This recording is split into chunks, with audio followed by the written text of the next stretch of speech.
Con frecuencia las dificultades preparan a personas ordinarias para un destino extraordinario. A continuación, invitamos a este podium a la abogada Paulina Murillo, directora nacional de denuncias y reclamos de la Defensoría del Pueblo, quien nos hará conocer las obligaciones de los proveedores frente a la protección a los consumidores en el sector automotriz. La recibimos con un caluroso aplauso.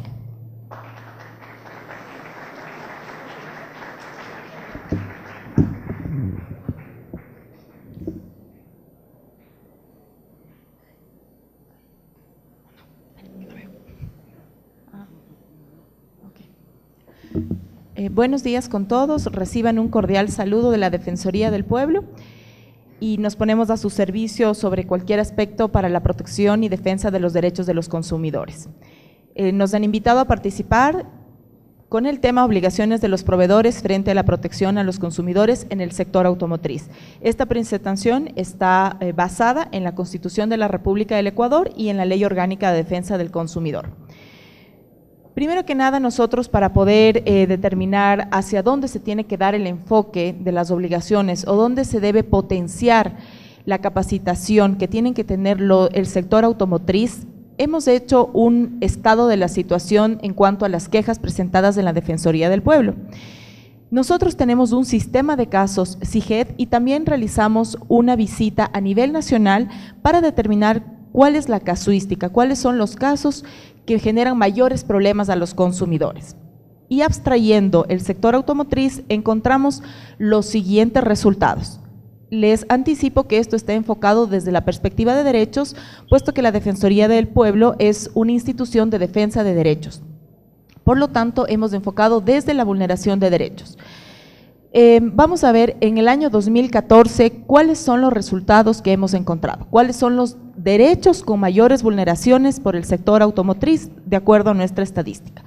Primero, con un universo de 136 casos, el derecho mayor vulnerado es el derecho a acceder bienes y servicios de óptima calidad. Voy a pasar un poco rápido estas estadísticas y luego al final voy a hacer el empate. Vulneración de derecho, responsabilidad y obligaciones del sector automotriz. Entonces, dentro de este 57% derecho a acceder a bienes y servicios de óptima calidad, la causa principal son problemas mecánicos en los vehículos, lo que está profundamente relacionado con la garantía. Es decir, que una persona compra un vehículo nuevo usado y no puede hacer el uso al cual le da la naturaleza, que es transitar, manejar adecuadamente el vehículo. El segundo derecho es a la información adecuada, veraz, clara, oportuna y completa. Más adelante les explicaré qué consiste esto. El 29% corresponde a la vulneración de este derecho en el 2014 y aquí encontramos un fenómeno interesante. La mayor vulneración de este derecho se da por la compra programada de vehículos. Les explicaré más adelante a qué se refiere y cuáles son las obligaciones. El 10% en el 2014 corresponde a la vulneración al derecho a un trato transparente, equitativo y no discriminatorio o abusivo en cuanto a cantidad, calidad, precio y medida. Con un 4%, el derecho vulnerado es el derecho a la protección contra la publicidad engañosa y abusiva. Y finalmente, en un 1%, derecho a elegir bienes y servicios con libertad, es decir, a no sentirme condicionado para elegir libremente el servicio que yo desee. Sobre todo, no se le permite al cliente dar por terminado el contrato de compra y se le indica que debe adquirir un vehículo o con alguna otra condición. En el 2015, vamos a ver cómo se ha variado la vulneración de derechos. El primero, recordarán, en el 2014 que era a acceder bienes y servicios de óptima calidad. En el 2015, el segundo derecho, que era el más alto en el 14, ahora sube a primer lugar, el derecho a la información adecuada, veraz, clara, oportuna y completa. Y se ratifica la causa específica, que es la compra programada de vehículos. Eso definitivamente nos dice que existe un problema en el mercado respecto de la información que están proveyendo el sector automotriz a través de sus concesionarios, por ejemplo, en cuanto a la compra programada de vehículos, sobre todo por el derecho a la información. Esto nos permite hacer cruces interesantes para saber cuáles son los derechos y cuál es la tendencia hacia dónde se están dando ya las mayores reclamaciones. En segundo lugar, y con un 21% de afectación, es el derecho a acceder a bienes y servicios de óptima calidad. Aquí, a diferencia de la primera vez que era específicamente en garantía, aquí vemos ya un poco más enfocado hacia repuestos defectuosos. En el año anterior, en el 2015, se puede ver que las personas tuvieron más problemas con repuestos defectuosos, falla mecánica de los vehículos. El tercer derecho es el derecho a elegir bienes y servicios con libertad, que era el último, que en el 2014, recordarán, tenía solamente entre comillas solamente, ¿no? Un 1% de vulneración, ahora tiene un 7%, no se le permite al cliente dar por terminado el contrato. Y finalmente, el derecho a la protección contra la publicidad engañosa y abusiva. Como ustedes pueden ver, el derecho a la protección contra la publicidad engañosa y abusiva se ratifica en el 2014 y en el 2015. Y este derecho está profundamente relacionado con la vulneración al derecho a recibir información veraz, clara, oportuna y completa. Todos estos derechos están concatenados e interrelacionados, pero nos permiten, como les digo, determinar hacia dónde se tiene que dar la capacitación o hacia dónde los proveedores deberán mejorar. Ahora, en cuanto a prácticas abusivas, detrás de una vulneración de derecho hay una práctica abusiva cometida. Estos están determinados los derechos y las prácticas abusivas de acuerdo a lo que establece la Ley Orgánica de Defensa del Consumidor.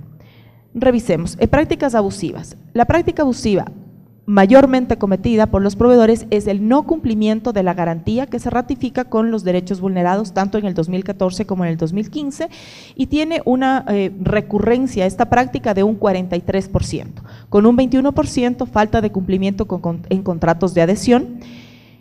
El siguiente porcentaje, no entrega del bien o servicio, cobros indebidos. Ojo que los cobros indebidos, lo vamos a ver más adelante, se refiere a la falta de información sobre intereses, gastos administrativos o gastos adicionales que finalmente tienen que incurrir las personas al momento de realizar una compra. Falta de servicio técnico de repuestos se ratifica con los derechos vulnerados, es decir, lo que constituiría el servicio postventa. Las personas tienen problemas con el servicio postventa que están ofertando las concesionarias porque o no tienen servicio técnico, no tienen repuestos o los repuestos se demoran en importar, lo que ocasiona obviamente que la persona tenga parqueado su vehículo. También tenemos falta de exhibición de precios finales, no entrega de factura y aprovechamiento doloso de la edad, salud, instrucción o capacidad del consumidor. Estas son prácticas comerciales desleales que a través de tácticas no fidedignas le atraen a las personas para lograr su consentimiento. Esto sube en el 2014. Revisemos, bueno, aquí simplemente se ratifica nuevamente lo que vimos en el pastel. Veamos ahora el 2015. Tenemos como práctica abusiva primordial la falta de cumplimiento con contratos de adhesión y esto puede ser, por ejemplo, si es que a mí me ofertaron un vehículo y yo decidí que debía ser un marca X y en color amarillo, amarillo no puede ser, blanco, me dicen sí, no se preocupe, me enganchan el negocio y el momento de la entrega me dicen, ¿sabe qué? No tengo en color blanco o por el vehículo color blanco usted va a tener que esperar 3 meses más, pero esa es una información que no me dieron previamente. Cobros indebidos con un 24%, no cumplimiento de garantía, reparación, reposición, devolución, un 17%, no entrega del bien o servicio, es diferimientos en cuanto al tipo de bien o al tiempo. Retrasos, se ratifica el retraso en la entrega de los automotores. Aprovechamiento doloso de la edad, salud, instrucción o capacidad del consumidor y nuevamente falta de servicio técnico y repuestos. Como ustedes ven, esto es una radiografía de las mayores prácticas cometidas abusivas por parte de los proveedores y los derechos vulnerados. Son como dos caras de la moneda en cuanto a los casos registrados en la Defensoría del Pueblo. Detrás de todas estas vulneraciones existe, como les digo, una ley orgánica de defensa del consumidor que obliga, no es voluntario, sino es obligatorio. Vamos a revisar ahora los derechos y les voy a explicar para que, por un lado, si ustedes son consumidores, el día de mañana exijan sus derechos y estén debidamente empoderados al respecto, y si son representantes del sector automotriz, sepan qué deben cumplir con las sanciones respectivas en caso de no hacerlo. Responsabilidades de los proveedores. Primero, yo he hecho la abstracción solamente de los derechos de la Ley Orgánica de Defensa del Consumidor relacionados al sector automotriz, no he tocado ningún otro derecho que tenga que ver con otros sectores. Entonces, el primer derecho es el derecho a la protección de la vida, salud y seguridad en el consumo de bienes y servicios. En todos los bienes y servicios que consumimos y usamos, se me tiene que garantizar la protección de mi vida y mi salud. Y en todos es sumamente importante, pero quizás en uno de los bienes que es muchísimo más importante que se cumplan con normativas de seguridad es justamente en los vehículos, porque ustedes saben cuando a mayor velocidad y demás y otros factores se puede producir riesgos a los ocupantes, incluso a los transeúntes y demás. ¿Qué consiste objetivamente en protección de la vida y la seguridad?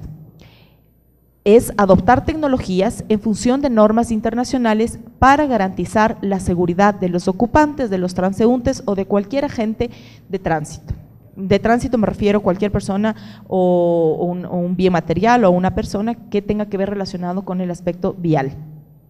En el Ecuador es obligatorio el reglamento, o se debe cumplir con el reglamento técnico ecuatoriano RTE INEN 034 en la tercera revisión, denominado elementos mínimos de seguridad en vehículos y automotores. ¿Qué me da esta norma?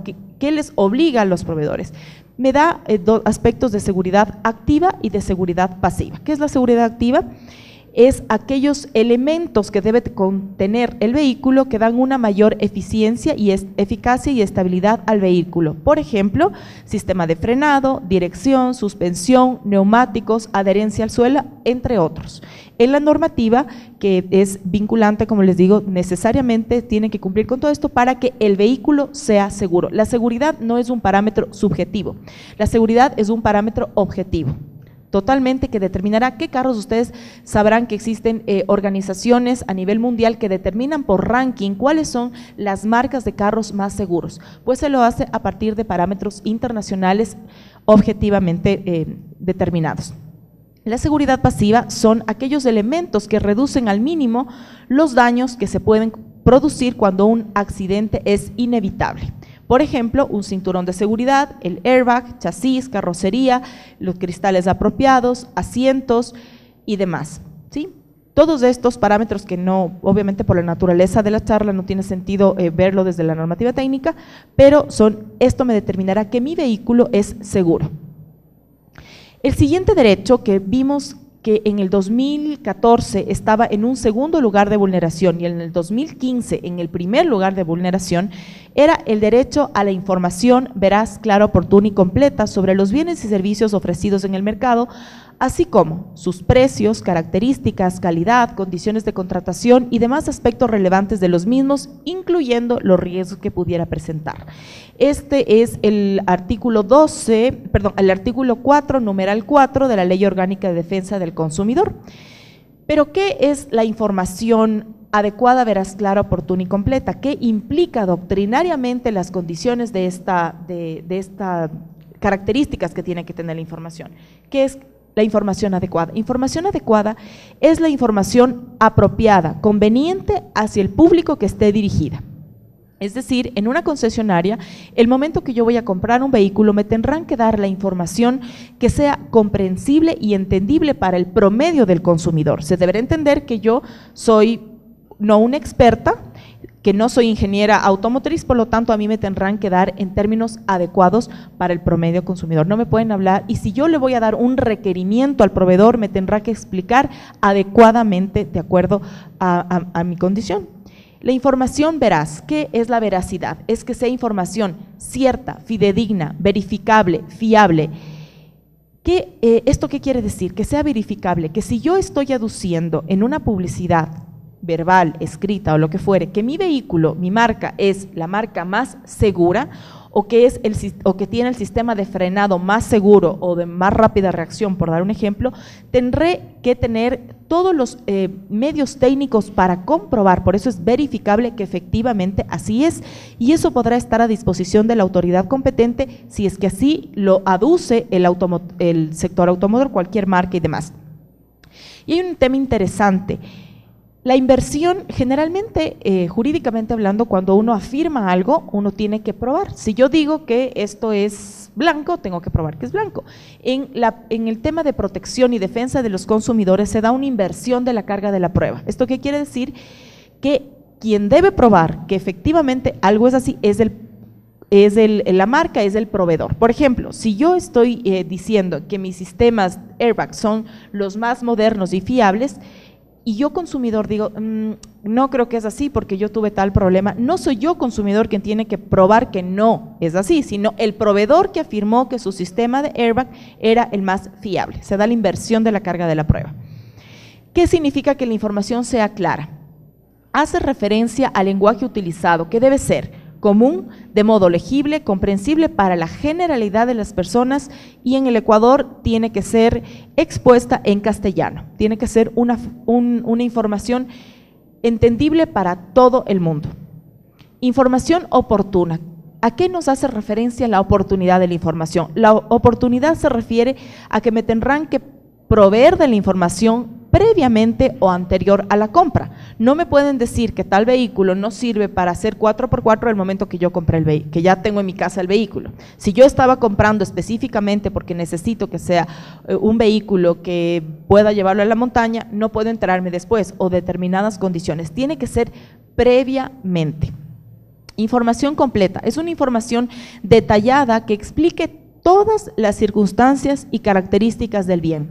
Obviamente, cuando el bien objeto de la compra es un automotor, no es lo mismo que ir a una tienda a comprar un chicle, es seguramente ir a comprar el chicle, el chupete, el arroz, requerirá una información menos detallada y precisa. Obviamente, al estar hablando de un automotor, la información tiene que ser mucho más detallada y precisa para que el consumidor tenga todo el conocimiento para hacer una libre elección. No se puede libremente elegir si yo no tengo todo el conocimiento. Pero ojo también que no solamente es obligación del proveedor de proveer información veraz, clara, oportuna y completa. También los consumidores tenemos la obligación, para ser un consumidor responsable, de pedir información, ¿sí? El siguiente derecho vulnerado es un derecho a un trato transparente, equitativo y no discriminatorio o abusivo por parte de los proveedores de bienes y servicios, especialmente en lo referido a condiciones de óptima calidad, cantidad, precio, peso y medida. ¿Esto qué quiere decir? Un trato transparente, equitativo y no discriminatorio. Que todas las personas debemos ser tratadas de igual manera, sin ningún condicionamiento y con trato igualitario para todas. Yo no puedo ser discriminada bajo ninguna manera porque estoy vestida de morado, por ninguna condición. Esto es súper importante porque una cosa, por ejemplo, cuando voy a comprar un vehículo con un sistema de crédito, obviamente a mí me pueden decir, ¿sabe que usted por su condición crediticia no puede acceder al crédito? Eso no es discriminar, eso es una situación real y objetiva. Pero no me pueden decir, es que usted por ser mujer de determinada edad no puede acceder al crédito porque por políticas de la empresa no damos a las mujeres, por lo que fuere. Eso es un trato discriminatorio o abusivo. Igual podría existir una tendencia de discriminación o de trato no igualitario para las personas embarazadas, para los adultos mayores y demás. No existe ninguna condición por la cual a mí me deberían discriminar. El siguiente derecho es el derecho que está contemplado en la ley en el artículo 4, numeral 6, y que tiene relación estrecha con el derecho a la información veraz, clara, oportuna y completa, que es el derecho a la protección contra la publicidad engañosa o abusiva y los métodos comerciales coercitivos y desleales. Aquí me voy a demorar un poco más porque las vulneraciones de derechos es muy elevada y las prácticas son recurrentes en este sentido, no solamente a nivel del diagnóstico que hicimos en la Defensoría, sino a nivel mundial. ¿Qué es la publicidad engañosa y abusiva? Son dos modalidades que van de la mano, pero no son lo mismo. La publicidad engañosa es toda modalidad de información de carácter comercial. Al decir toda modalidad, es el brochure que usted recibe, la propaganda en la televisión, la propaganda radial o la información que le da vis a vis, uno a uno, la persona que le va a vender el vehículo. Cualquier tipo de modalidad es publicidad. Pero ¿cuál es la condición? Que sea total o parcialmente contraria a las condiciones reales. Vamos a ver más adelante ejemplos, así que no voy a ejemplificar este momento. Puede utilizar diálogos, sonidos, imágenes o descripciones. ¿Cuál es el objetivo de esta publicidad engañosa? Justamente inducir a error al consumidor para hacerle comprar un vehículo, en este caso, diferente a las condiciones de las que el consumidor pensaba que estaba comprando. Y la publicidad abusiva es igual, toda modalidad de información que se sirve de imágenes, sonidos, escrita, verbal y demás, pero que trata de incitar a la violencia, explotar el miedo, aprovechar la falta de madurez de los niños y adolescentes, alterar la paz, el orden público o inducir al consumidor a comportarse en forma perjudicial o peligrosa para la seguridad personal y colectiva. Ahora vamos a ver estos conceptos, cómo los podemos aplicar al sector automotriz específicamente. Por ejemplo, estos casos son casos que fueron reconocidos internacionalmente. En la publicidad engañosa, como ustedes ven a su mano izquierda, tienen una serie de publicidad de carros con diferentes precios y realmente eran, esto fue en Estados Unidos, se podía observar cómo eran carros a bajísimo costo y decía no tiene que tener, no tenía que pagar entrada, sin intereses, cambio directo y demás. Era una publicidad muy atrayente. Y donde ven la parte pequeña, donde dice llama al 877, ven unas líneas en la parte de abajo, en negro, diminutas totalmente. Así, ustedes no les pueden visualizar, así exactamente era en el anuncio original, decía, pero se requiere un pago adicional de $3,000, ¿sí? Entonces, no era una cuota, porque generalmente sabemos que uno cuando va a comprar algo tiene que dar una cuota inicial. Entonces, no era una cuota inicial, efectivamente. Como decía arriba en la publicidad, no tiene cuota inicial, sino que era una cuota final más o menos. Entonces yo me llevaba el vehículo que en el mercado podía estar a 10,000, me lo publicitaban por 7, entonces yo decía, qué bien, o sea, voy a ir a acceder, pero antes de llevarme decían, no, pero tiene que además dar un costo adicional de $3,000 por los gastos de no sé qué y Entonces a la final terminaba pagando los 10,000, que era el precio promedio en el que estaba en el mercado el mismo vehículo, pero ya me atrayeron a través de la publicidad y muchas personas del momento que ya están sentadas, ya no se dan para atrás, o sea, están conscientes de que no era la publicidad, las condiciones reales de acuerdo a la publicidad, pero ya se sienten, ya están coercionadas a decir sí, y eso pasa en un alto grado. Ahora veamos a mano derecha, tenemos publicidad abusiva. ¿Cómo es la publicidad abusiva? Se aprovecha dolosamente de ciertas condiciones. Aquí tenemos la explotación de la figura de la mujer. Si ven la diferencia entre publicidad engañosa, esta induce a error, a engaño, y la otra, en cambio, explota una situación específica. El siguiente caso de publicidad engañosa fue un caso mundialmente reconocido de una famosa marca que vendía un tipo de un carro, un modelo de carro específico con el eslogan, un eslogan más grande, pero decía, en caso de accidente se detiene solo. Entonces publicitaban el sistema de estos vehículos por el cual decían que si usted está muy cercano al obstáculo anterior en su vehículo, el carro se va a detener automáticamente. Y esa es la información que se manejaba en general en la publicidad. Pero usted realmente, cuando leía todo cómo funcionaba este sistema originalmente funcionó así, no distinguía qué tipo de obstáculo eras. Si daba lo mismo si adelante estaba una persona, un animal o un vehículo. Luego esta marca la fue mejorando y el sistema ya funciona ahora bastante bien, pero inicialmente se publicitaba de esta manera, en caso de accidente se detiene solo, pero en realidad no era que en caso de accidente el vehículo se detenía solo. Para que funcione el sistema tenía que tener ciertas condiciones, entre ellas era que para evitar el accidente tenía que haber una diferencia de velocidad con el obstáculo que estaba delante de hasta 15 kilómetros por hora. Esa era la condición para que el sistema reaccione, o sea, no era, no frenaba por sí, tenía que tener ciertas condiciones.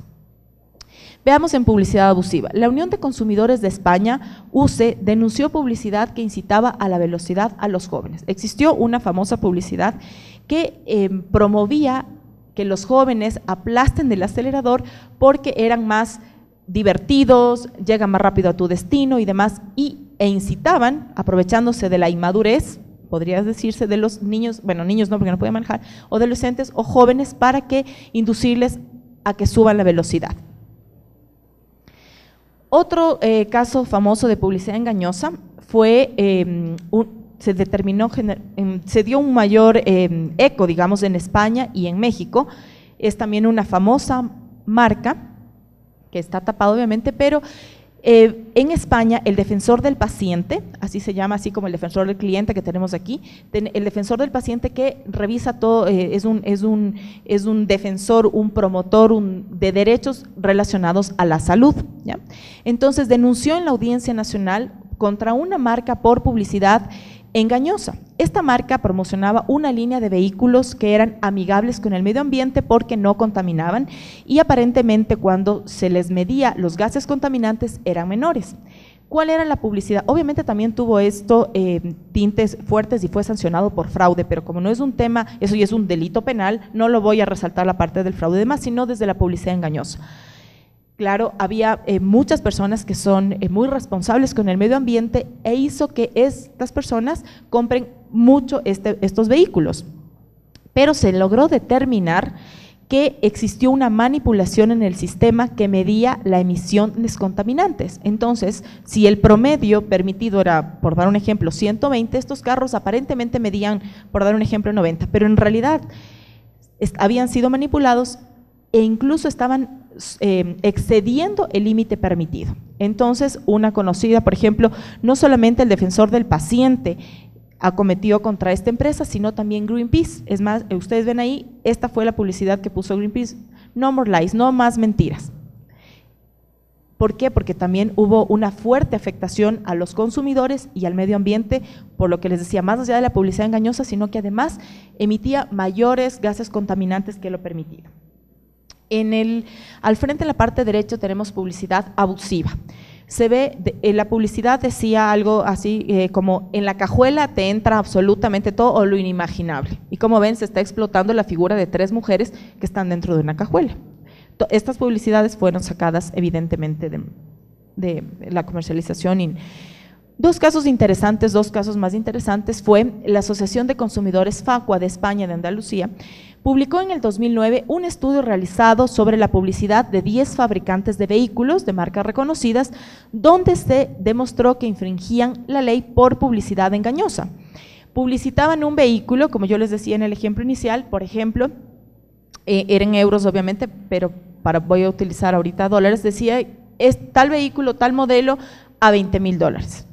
Más intereses, etcétera, $24,000. El momento que uno llegaba a la concesionaria, hacía el negocio y le decían sí, pero por gastos administrativos o además de el seguro de esto, etcétera, la persona llegaba a pagar mucho más. Se determinó desde la menor porcentaje elevado hasta el máximo, entre estas 10 marcas en España, se vio que existía una elevación del precio ofertado al real de entre el 9 y el 150% más de lo anunciado. Por eso es importante, obviamente, desde el punto de vista de las obligaciones del proveedor, que transparenten la información, que digan la realidad. Ok, si el precio base es X, pero además tengo que cobrar intereses, ¿cuál es el interés por el que voy a cobrar? ¿Qué pasa si es que entro en morosidad? ¿Existen gastos administrativos? ¿Existe algún seguro? ¿Qué condiciones son las que van a darme el precio final que el consumidor va a pagar? Y si nos damos cuenta que no nos están dando la información completa, seamos proactivos, consumidores responsables, y pidamos la información. Otro caso interesante: en junio del 2015, recientemente la Federal Trade Commission emitió órdenes de consentimiento propuestas a 2 concesionarios de carros en Las Vegas porque anunciaron engañosamente el costo de sus carros. Una de estas empresas engañaban a los consumidores informando el precio de un vehículo como disponible con una cuota inicial o con un pago inicial de $0. Aparentemente no había la famosa cuota inicial. Y luego, en letra pequeña, decían que se debía entregar un vehículo como parte de pago de un valor de $2,500 como mínimo. ¿Cuál es lo que yo les decía anteriormente? Esto se ve ratificado. Publicitan que no tiene costo inicial. Entonces, no hay cuota inicial, sí, pero en cambio hay un costo final. O sea, lo único que cambiaron es el nombre, la denominación del cobro, pero finalmente se da la final. Y eso se da, el cobro final lo voy a hacer el momento que ya dije sí, estoy interesada en el vehículo y demás. Veíamos que es protección contra la publicidad engañosa y abusiva y también los métodos comerciales coercitivos. Veamos algunos ejemplos de estos métodos comerciales o cómo se puede evitar. Por ejemplo, se debe explicar claramente el modelo de contratación, sobre todo en los casos de compras programadas. Vamos a ver más adelante temas específicos de las compras programadas, pero como ustedes recordarán, en nuestro diagnóstico se determinó que la vulneración del derecho a la información veraz, clara, oportuna y completa se daba en un mayor índice justamente en las compras programadas de vehículos. El consumidor es quien debe escoger libre y voluntariamente los servicios, sin ningún tipo de condicionamiento. Esto tiene mucha relación con las ventas atadas, que la voy a ver más adelante. La publicidad debe ser adecuada y fidedigna de los costos, beneficios y promociones. No debe existir el consentimiento negativo expreso. ¿Esto qué quiere decir? Cuando le llega al consumidor, no solamente en el tema de vehículos, sino en general, y le dice, por la compra de tal servicio, usted además va a tener el servicio de plomería o el servicio de wincha, lo que fuere extra. Si usted en 5 o 6 días no expresa su negativa, entenderemos que usted sí está interesado y le vamos a empezar a realizar cobros de $5 mensuales. Eso debería estar prohibido. No se puede pretender que el silencio del consumidor es consentimiento implícito. Siempre se debe requerir la expresión del consumidor, sea manifiesta físicamente y demás, no su silencio como positivo. Hagamos un breve stop en la parte de compras programadas de vehículos. ¿Y por qué lo voy a hacer? Como les dije, porque se determinó en el diagnóstico que existe un alto índice de quejas por este tema. ¿Y cómo lo vamos a relacionar con las obligaciones? El proveedor está en la obligación de informar veraz, clara, oportunamente y completa cuál es el sistema de compras programadas de vehículos. No, a veces se malentiende, o por hacer el enganche de la compra, el vendedor, porque ganan por comisiones, no le explica que no es que el consumidor paga 3 cuotas, va a un sorteo y el vehículo ya viene a la persona. Esta palabra sorteo en realidad no siempre es un sorteo.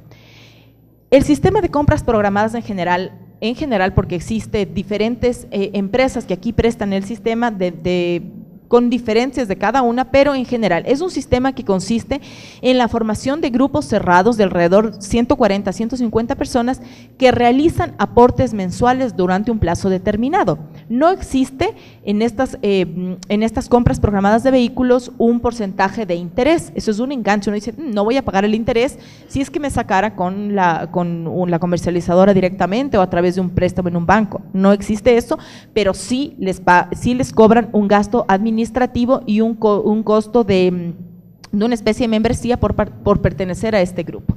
La entrega de los vehículos se da una vez al mes. Los grupos se reúnen en asamblea donde se realiza, entre comillas, el sorteo, que en realidad es una licitación por la cual en sobre cerrado se abre y se ve cuál es la oferta más alta del mes. Siempre tiene que ser superior, obviamente, a la cuota inicial que dan. La persona que licitó con mayor porcentaje tiene, evidentemente, se puede llevar el vehículo. O sea, como ven, no es un sorteo en sí mismo. Nosotros determinamos en la Defensoría del Pueblo que a las personas no se les explica correctamente cuál es el sistema. Esto quiere decir, nadie me garantiza que en este sistema yo, si no tengo el dinero suficiente para licitar o dar la mejor oferta, tal vez no tenga mi vehículo en los siguientes 12 meses y demás. Eso es la falta de información. Entonces, me he permitido hacer un hincapié aquí porque creo que es importante que estemos conscientes de eso, porque como les digo, aparte detrás de una obligación, de una obligación de los proveedores, también hay una obligación de los consumidores de informarnos. Entonces, si no existe oferta mayor, gana y se le entrega el carro al consumidor. Se paga una cuota mensual más un pago único de afiliación y una cuota para cubrir los gastos administrativos. Y existe un compromiso de pago indudable. El hecho de que el cliente recibe el carro no significa que no debe desentenderse de saldo o pagar. Según la empresa de compra programada, existen montos máximos para participar en el plan. Nosotros teníamos una asesoría, en realidad no fue caso, que nos comentaba el señor, que le llegaron a decir, mire, si usted sale sorteado, entre comillas, que vemos que no es un sorteo, es una licitación, le damos el vehículo y luego ya no tiene que seguir pagando.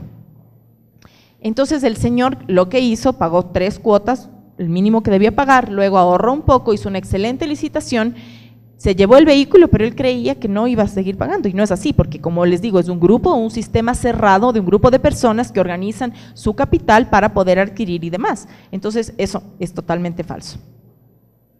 Veamos algunas prácticas prohibidas determinadas en la Ley Orgánica de Defensa del Consumidor, y estas van muy relacionadas con lo que se determina en la Ley de Regulación y Control del Poder de Mercado, pero acuérdémonos que esto es de una perspectiva de la protección de consumidores. No se puede condicionar la venta de un bien a la compra de otro. En el sector automotriz, un ejemplo, se prohíbe condicionar la venta de un auto a un seguro específico, a un sistema de rastreo específico, a láminas de seguridad, etcétera. Es decir, por el tipo de vehículo, por el monto del vehículo, si es que yo hice un crédito directo con el concesionario, me pueden exigir un seguro, indudable, pero no me pueden exigir que sea con seguros X. Yo voy a optar por la misma prima y demás, pero puede ser la aseguradora YZ, lo que fuere, lo que yo elija. Se requiere que haya un sistema de rastreo para el seguro, está perfecto, porque son condiciones que voy a tener que cumplir, pero no me pueden decir que el sistema de rastreo tiene que ser marca tal. No se puede enviar al consumidor un bien sin que se lo haya solicitado. No se puede dejar de desatender al consumidor cuando el stock lo permita. Por ejemplo, si yo voy a comprar repuestos y por un tema discriminatorio, en la concesionaria me dicen, no, a usted no le voy a vender, a pesar de que tengo en stock esos repuestos. No se puede aprovechar de la instrucción o edad de las personas. No se puede redondear el tiempo para el cobro de intereses o multas. Es decir, si yo estoy en mora 15 días del mes, me tendrán que hacer el cálculo de la mora por esos 15 y no me podrán decir, le voy a redondear al mes de mora, a los 30 días. El siguiente derecho relacionado es derecho a la reparación e indemnización por daños y perjuicios por deficiencias y mala calidad de bienes y servicios. ¿Qué quiere decir esto? Derecho a la reparación. La indemnización de daños y perjuicios, como ustedes ven, eso sí, tiene que ser determinado necesariamente por un juez y calculado necesariamente por un juez, pero sin embargo está el derecho. El derecho a la reparación, ¿qué quiere decir? Si yo me compré un vehículo y ese vehículo no funciona adecuadamente o tiene problemas en el motor o lo que fuere, tengo el derecho a que me reparen y por un tema de garantía sin costo adicional. O si me voy a una mecánica, ya perdí la garantía, suponiendo estoy fuera de la garantía y me voy a una mecánica y existe una reparación defectuosa, a que me hagan la reparación eficiente.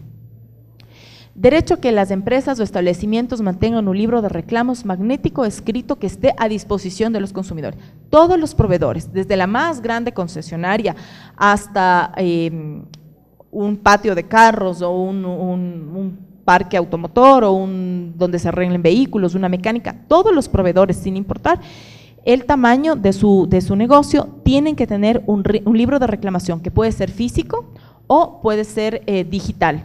¿Cuál es el objetivo de este libro de reclamaciones? Que yo, consumidor, si tuve un problema en ese momento, pueda acceder a poner el reclamo. Garantía. Los productos de naturaleza durable, tales como vehículos, artefactos eléctricos, electrónicos, electrodomésticos, deberán ser obligatoriamente garantizados por el proveedor por las deficiencias de la calidad en la fabricación del funcionamiento. Es decir, todos los vehículos tienen que estar garantizados. Ojo, porque muchas concesionarias se venden vehículos usados y se está vendiendo la forma de una garantía extendida. Pidan toda la información referente a las garantías extendidas. Toda garantía deberá individualizar a la persona natural o jurídica que lo otorga, así como los establecimientos y condiciones en que operará. Entonces, recomendación, ustedes lean todo el tema de la garantía, dónde puede ejercer la garantía, qué kilometraje es o a qué tiempo, voy 5 años, han escuchado que 5 años o 100,000 kilómetros, cuáles son las condiciones, si es que, y ojo porque se puede perder la garantía si yo no llevo a los parques automotores concesión de la marca respectiva. Información básica comercial. Como ven, todo esto tiene relación profunda con el derecho a la información veraz, clara, oportuna y completa. Toda información relacionada al valor de los bienes y servicios debe incluir el precio total, los montos adicionales y otros recargos, de tal manera que el consumidor sepa el precio final. Les pongo un ejemplo paralelo. Cuando ustedes van a un restaurante, por ejemplo, que no tiene que ver evidentemente con automotriz, han visto que en la carta dice una hamburguesa $4 y el momento que van a pagar es $4 más el 22%, eso es un símil. A mí me tienen que decir cuánto es el precio final. Si me están publicitando que el automóvil, vemos que está en una pancarta, tal carro, tal año y demás, a $20,000, no puedo llegar a pagar y decirme, no, es que es 20,000 más el no sé qué y lo de acá, no. Tiene que ser el valor de la publicidad, el valor que yo voy a pagar. Tienen que estar en idioma castellano, en moneda de curso legal, y toda promoción o oferta, generalmente en determinadas épocas del año, como Día de la Madre, Día del Padre y fin de año, se disparan las publicidades y promociones, lo que está correcto, siempre y cuando sea fidedigno. Y ojo con el tema de ofertas del mes. ¿Qué mes? Solo por este mes bajaron el precio de nuestros vehículos. Sí, pero ¿qué mes? Porque puede ser, no, es que sigue la pancarta fuera, promoción del mes, no, es que fue el mes pasado, pero ya le engancharon a la persona para que entre y demás. O oferta del mes hasta agotar stock. ¿Cuál es el stock? ¿Un vehículo? ¿2 vehículos? Porque generalmente dicen, si usted compra en esta semana, tiene un bono de $1,000. ¿Pero qué semana? ¿La semana del 1 al 7? ¿La semana de cuándo? ¿O qué condiciones hay para yo acceder? Es famoso el tema de los bonos. Perfecto si es que es una promoción real, pero no si es que tiene una trampa para atraer a la persona. También se tiene que establecer claramente si es que no es un carro nuevo, si es un carro usado, en qué condiciones está, qué kilometraje tiene, si es que tú has tenido algún desperfecto previo y demás. Reparación defectuosa. Cuando yo llevo mi carro a la mecánica, por ejemplo, a un concesionario que le arregle, cuando un bien objeto de reparación presenta defectos relacionados con el servicio, imputables al prestador, o sea, al proveedor, el consumidor tiene derecho a que en los 90 días contados a partir de la recepción del bien se le repare sin costo adicional. Es decir, si yo mañana tengo un problema con mi sistema de frenos y voy a un mecánico, a la concesionaria, obviamente el momento que salí no me voy a dar cuenta si está bien reparado, pero la ley me da un plazo especial, 90 días para que yo, digamos, utilice y dentro de ese plazo pueda regresar y decir, mire, esto sí funciona o no funciona. Y si se logra determinar responsabilidad del proveedor, me tiene que reparar sin costo adicional. Generalmente en algunas concesionarias grandes, cuando se hacen reparaciones, se da una garantía a esa reparación. Hay que pedir todas las condiciones de esa reparación.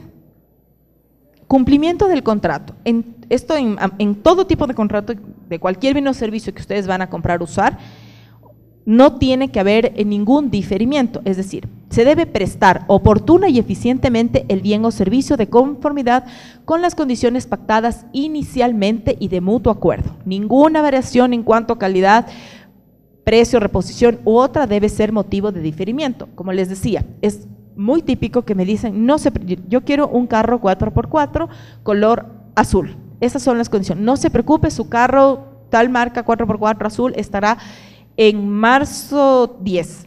Llega marzo 10, no es que por la importación y esto y se demoró y no sé qué, no, ningún motivo es causa de diferimiento.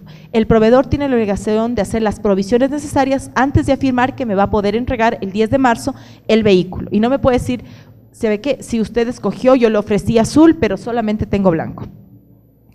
Cuando existe un incumplimiento de contrato en general, y en el tema de vehículos no es la excepción, el consumidor podrá optar por la rescisión del contrato, la reposición del bien o la reducción del precio cuando la cosa objeto del contrato tenga defectos o vicios ocultos que hagan inadecuada o disminuyan de tal forma la calidad o posibilidad del uso. Un vehículo, ¿cuál es lo que yo espero del vehículo? Obviamente que yo pueda transitar, utilizar el vehículo de manera segura, que no tenga problemas, que no se quede varado y demás. Si yo compro un vehículo y al mes de utilizar el vehículo se queda varado porque no me funcionó o hubo un problema en la caja de cambios y demás, tengo el derecho porque es un vicio oculto. No, tal vez si es que a mí se me dañó la perilla con que subo y bajo la ventanilla o se me zafó alguna cosa, no me va a quitar la posibilidad de movilizarme, no le afecta a la naturaleza misma del vehículo. Ahí me podrán reparar sin costo adicional, me devolverán no sé, la cosa que se me cayó y demás, pero si es a la esencia misma del vehículo, aquí sí puedo pedir incluso la rescisión del contrato, la reposición del bien o la reducción del precio. ¿Qué quiere decir esto? Rescisión del contrato, ¿sabe qué? Al mes que yo empecé a utilizar el vehículo no me funcionó, se ha quedado parado, necesito la devolución de mi dinero, tome su vehículo. La reposición del bien, quiero un nuevo vehículo de las mismas condiciones pero que funcione, o la reducción del precio. Sí, ojo que dice a opción del consumidor. Hemos visto que el tema de la información es previa y todo en referente a las condiciones previas, pero también existe el servicio postventa. ¿Qué pasa cuando yo ya tengo el vehículo en mi casa? ¿Qué obligaciones tiene el proveedor? Tiene la obligación de el productor, fabricante, importador, distribuidor, debe asegurarme el suministro permanente de componentes y servicio técnico durante todo el tiempo que el vehículo sea fabricado, ensamblado, importado y demás. No puede ser que yo me compre un vehículo, a los 3 meses, 4 meses necesite un repuesto y me digan no lo tenemos en stock. Es obligación de los proveedores mantener en stock, al menos los más esenciales, ¿no? Y darme un servicio técnico permanente. La reposición se considera para términos de reposición un solo bien, aquel que es vendido como un todo. Sin embargo, para efectos de reposición, por ejemplo, si yo, como les decía en el ejemplo, si mi vehículo se dañó la palanca con la que se sube y baja la ventolera, pues no me van a tener que cambiar un vehículo entero, me repondrán solamente la parte dañada, porque no está afectando a la naturaleza y a la esencia misma del vehículo, que es movilizarse. Pero si es un tema de motor, por ejemplo, se llega a determinar que existe un vicio oculto en el motor que tiene que ver relación directa con la naturaleza y el objeto del producto, pues ahí sí puedo acceder a lo que les había manifestado hace un momento: rescisión del contrato, reposición del bien o reducción del precio. En los contratos de prestación de servicios de reparación se entiende implícita la obligación de que los proveedores reparen el bien con repuestos nuevos. En caso, cuando a veces hay problemas, que ya es un error porque no existe el stock de repuestos, se hace adaptaciones a los repuestos para adaptar el vehículo. Si es que ese sería el caso, siempre y cuando el consumidor acceda a que así sea, tiene que informarse al consumidor que efectivamente no es un repuesto nuevo, sino usado. Veamos consideraciones generales brevemente, sobre todo de contratación. Cuando uno compra un vehículo, siempre va a firmar un contrato. Estos contratos, en la mayoría de casos, son contratos de adhesión. ¿Qué implica un contrato de adhesión? Que todas las cláusulas vienen preestablecidas, predeterminadas, y el consumidor solamente se adhiere. Estos contratos, dada la posible vulneración que podría darse, ¿por qué? Porque el consumidor no tiene la opción de negociar. O sea, me dan preestablecido y yo firmo al final. No tiene que tener letra pequeña, tiene que tener una letra de fuente 10, mínimo 10, tiene que ser en español, no puede tener espacios en blanco, no puede utilizar palabras en un idioma extranjero, y si al menos que estas palabras hayan sido incorporadas al léxico, o si son necesarias que estén en idioma extranjero, deben tener su traducción necesaria. Tiene que estar en términos claros, legibles. En los contratos de adhesión referentes a la prestación de servicios tales como telefonía celular, medicina preparada y similares, se permite la terminación unilateral. Relacionado al contrato de adhesión, se puede establecer que existen cláusulas abusivas dentro de los contratos de adhesión. ¿Cuáles son? Aquellas que eximen, atenúan la responsabilidad. Por ejemplo, veamos el ejemplo que ustedes tienen al frente, que dice: ejemplo de cláusula abusiva. Este es un eximente de responsabilidad e implica una renuncia de derechos. Esta cláusula se entenderá nula de pleno derecho. Dice: en caso de resolución de la presente venta, cualquiera que causas que den lugar a ella, la primera parte tendrá derecho a conservar a su provecho exclusivo la totalidad de los valores pagadas. La segunda parte, quien de manera formal y renuncia desde ahora y para siempre a reclamar a la primera cualquier devolución de los conceptos expresados. En este contrato se está haciendo una renuncia de derechos y están eximiendo la responsabilidad. Le están diciendo al consumidor: si usted firma esto, renuncia a su derecho a reclamar. Estas cláusulas se entienden nulas de pleno derecho, como si no existiera. La ley les da una declaratoria per se de nulidad absoluta. Cualquier cláusula que cause indefensión a los consumidores dentro de los contratos de adhesión se entiende nula de pleno derecho. Sistemas de crédito. Ya lo mencioné anteriormente, pero cuando ustedes vayan a comprar un vehículo o cualquier bien a través de un sistema de crédito, sea previsto por la casa de vehículos propiamente dicha o a través de una institución financiera, siempre pidan el precio al contado, el monto correspondiente a intereses, cuál es el interés al cual me van a calcular, número y monto y periodicidad de los pagos, la suma total, si era $1,000, $20,000, de esos 20,000, ¿a qué tasa está el interés? cuánto es el monto total que voy a pagar yo por intereses y la suma total. Se prohíbe el cobro de intereses sobre intereses. El cálculo de intereses siempre va a ser sobre el capital en pago, es decir, si yo originalmente solicité un préstamo por $20,000 por 12 meses y a los 4 meses quiero hacer la cancelación o una precancelación, tendrán que hacerme un recálculo solo por el capital en pago. El consumidor puede pagar anticipadamente y ojo con esto porque se sabe que existen muchas maneras de difamar al consumidor que evidentemente los consumidores tienen que pagar a tiempo sus deudas, pero si eventualmente pasó algo, no le pueden ir a la casa, a la oficina, a bombardear con llamadas a ningún tema de llevarlo al ridículo o difamación. Eso sería básicamente cuál ha sido el diagnóstico y las responsabilidades. Muchas gracias. Si alguien tiene preguntas tal vez.